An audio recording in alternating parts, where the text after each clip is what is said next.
J'ai un souvenir d'enfance qui m'a longtemps traumatisé. Ma grand-mère grondait ma mère et lui disait « Tu as hérité des gènes de ton grand-père assassin ». Cette vision de mon grand-père m'angoissait. Je suis parti à sa recherche. Je l'ai cherché pendant des années et j'ai fini par retrouver sa trace. Il faut remonter à l'époque de Zapata. Emiliano Zapata a été assassiné en 1919, il me semble. Mon grand-père faisait la guerre et commandait une poignée de Mexicains venus dans la région. C'étaient des révolutionnaires à cheval qui se battaient dans les montagnes avec des lances et des machettes pour une république, pour le rêve d'un dénommé Bolivar. Quand ils arrivaient quelque part, certains combattants ordonnaient que l'on tue une vache ou des poules pour apaiser leur faim. Mon grand-père interdisait ces pratiques à ses troupes. Il a toujours demandé le prix des vaches. Il avait souvent un peu d'argent sur lui et si ce n'était pas le cas, il signait des reconnaissances de dette. J'ai aussi entendu dire qu'il donnait toujours plus que ce qu'on lui demandait. Aujourd'hui, je sais qu'il n'était pas un assassin. Bien sûr, certains le prétendaient et ont semé la confusion dans l'esprit de ma grand-mère, Marta Frias, paix à son âme. Mais mon grand-père était un combattant. Après des décennies de censure, le Venezuela connaît une explosion sans précédent de l'activité politique populaire. Les partisans de Chavez se regroupent à un niveau local, dans les cercles bolivariens, pour discuter de leurs problèmes quotidiens.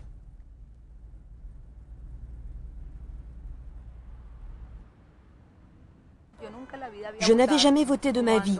Quand le président Chavez est arrivé sur la scène politique avec de nouvelles perspectives, on a décidé de voter pour lui.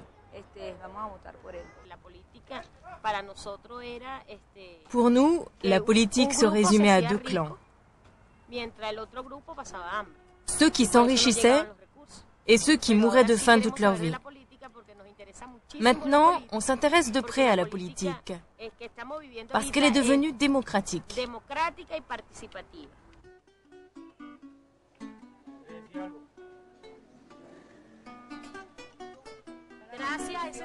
Merci à ce monsieur qui nous a dit, d'abord il faut lire et ensuite comprendre ce que l'on lit. Ils m'ont expliqué la Constitution.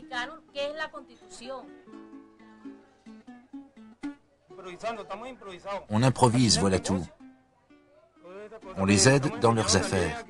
On leur donne également les moyens d'apprendre à lire, de comprendre et d'analyser la Constitution. Pour la première fois au Venezuela, nous avons un gouvernement démocratique, un gouvernement qui nous fait participer. C'est un gouvernement populaire. Dans les beaux quartiers de Caracas, on a une toute autre analyse de la démocratie selon Chavez. Le peuple ne connaît pas la notion de sacrifice, ni la valeur des choses. Voilà pourquoi il ne s'en préoccupe pas. L'objectif de cet homme est de nous faire fuir le pays afin de le laisser aux mains des gens sans expérience et sans valeur, qui n'ont jamais lutté pour obtenir quoi que ce soit. Nous nous sommes battus pour avoir ce que nous possédons. Nous ne céderons rien et nous n'abandonnerons pas notre pays. La peur n'existait pas. On était contents, on travaillait, on s'amusait. En un mot, on vivait. Pour moi, cela n'a rien d'une révolution. C'est une révolution complètement démodée, censée alimenter un vaste projet communiste et totalitaire pour toute l'Amérique latine. Ça ne marchera jamais.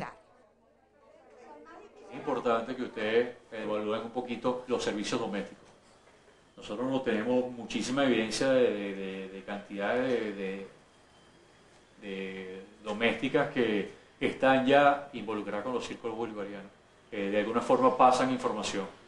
Esto es delicado. Y esto es una de las primeras cosas que uno le enseña cuando maneja armamento. el dedo nunca está en el gatillo y el arma nunca está apuntando a nadie. O sea, es muy delicado, pero hay que estar pendiente que si esa gente viene para acá, no va a venir a jugar y no va a venir a tirarnos piedras. Y vienen algunos con granadas. El pueblo está cansado de pura falacia, Chávez. No queremos dictadura, vete para Cuba, Chávez. El pueblo está alzado y el pueblo no juega contigo. ¿Qué tanto, Chávez? Por favor, no tienes ojos para ver, no tienes oído para oír. Une poignée de nantis bénéficie de l'or noir du Venezuela. Le pétrole appartient théoriquement à l'État, mais depuis des décennies, la Compagnie nationale du pétrole est dirigée comme une société anonyme par un groupe de cadres supérieurs. Chávez a promis de redistribuer les revenus du pétrole aux 80% de la population vivant dans la pauvreté. Cela signifie la fin de la mainmise de cette oligarchie sur la compagnie. Hasta Petróleos de Venezuela la querían privatizar con el cuento aquel del neoliberalismo. He tenido que aguantar las más grandes presiones internacionales, pero no me importa nada. Si algún día me toca bajar al quinto infierno para defender al pueblo bolivariano de Venezuela, pues me iré al quinto infierno a defenderlo de Mandinga. En février 2002, Chávez annonce la restructuration de la compagnie et nomme ses propres hommes à la tête du conseil d'administration. La guerre est déclarée.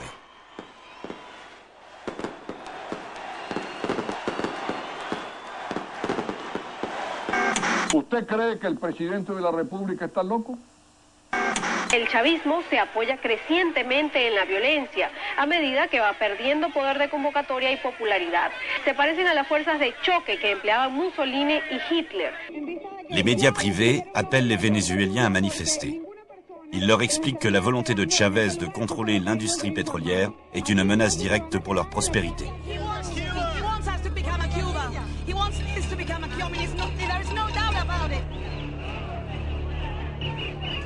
Deux hommes sont à la tête de l'opposition contre Chávez. Pedro Carmona, président de la plus importante fédération patronale du Venezuela, et Carlos Ortega, dirigeant de la CTV, la Confédération des travailleurs vénézuéliens, un syndicat à la solde du patronat. Les deux hommes se rendent à Washington pour rencontrer des membres haut placés du gouvernement Bush et discuter du président Chávez. Por segundo día consecutivo, altos funcionarios del gobierno de Washington expresaron su preocupación por la situación política en el país. El director de la CIA, George Tenet, confesó estar especialmente preocupado por nuestro país. Obviously, Venezuela is important because they're the third largest supplier of petroleum. I would say that Mr. Chavez, and the State Department may say this, probably doesn't have the interests of the United States at heart. Les inquiétudes de la CIA sont soudainement partagées par un groupe de hauts gradés vénézuéliens. Le 10 avril, l'un d'entre eux adresse un message au président, diffusé sur toutes les chaînes privées. El alto mando militar tiene que decirle al señor presidente, aquí la causa de todo esto, usted váyase. Entonces el alto mando tendrá que asumir esa posición, porque si no, alguien la va a asumir por él. Muchas gracias, señores.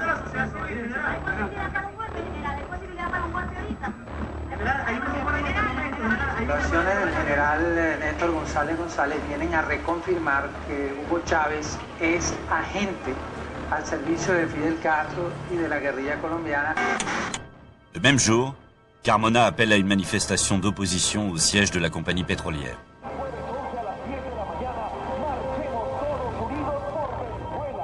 Ce que les manifestants ignorent, c'est qu'ils sont les pions d'un plan de plus grande envergure.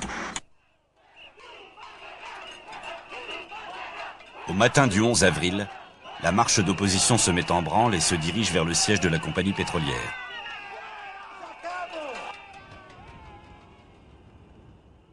Pendant ce temps, de l'autre côté de la ville, des milliers de partisans de Chávez se sont rassemblés devant Miraflores, le palais présidentiel, pour manifester leur soutien au gouvernement.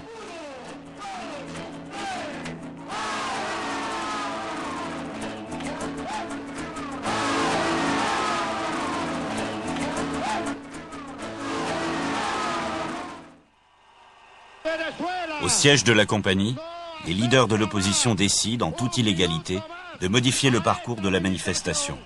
Ils exhortent la foule à marcher sur le palais présidentiel.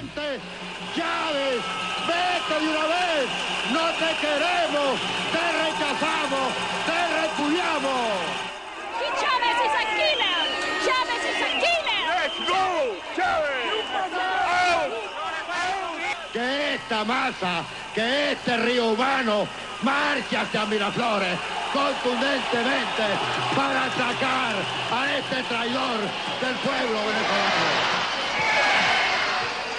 ¡Chávez, maldito! Dijiste que le ibas a suspender las garantías, perro. Señor Ortega, es una irresponsabilidad que usted esté convocando frente a Miraflores cuando usted sabe que hay miles de personas concentradas en Miraflores.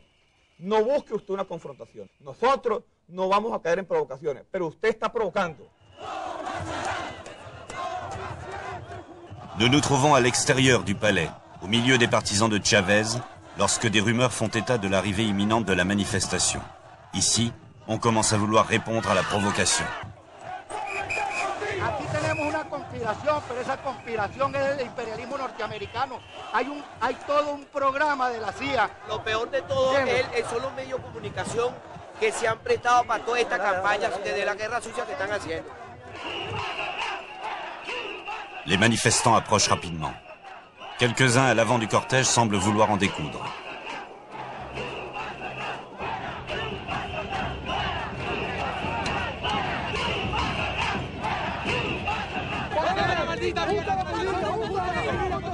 ¡Que se vaya a Cuba! ¿Por qué no puedo estar aquí? Des milliers de sympathisants de Chavez se trouvent sur la place devant le palais. La confrontation semble inévitable. À 14 h, les opposants sont là. L'armée tente de s'interposer comme elle peut.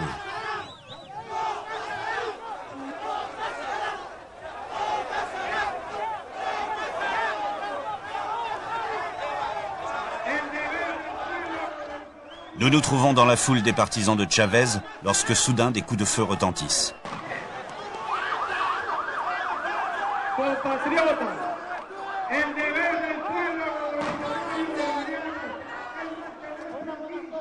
Nul ne sait d'où viennent les tirs. Des personnes sont touchées à la tête. Il apparaît très rapidement que la foule est la cible de snipers.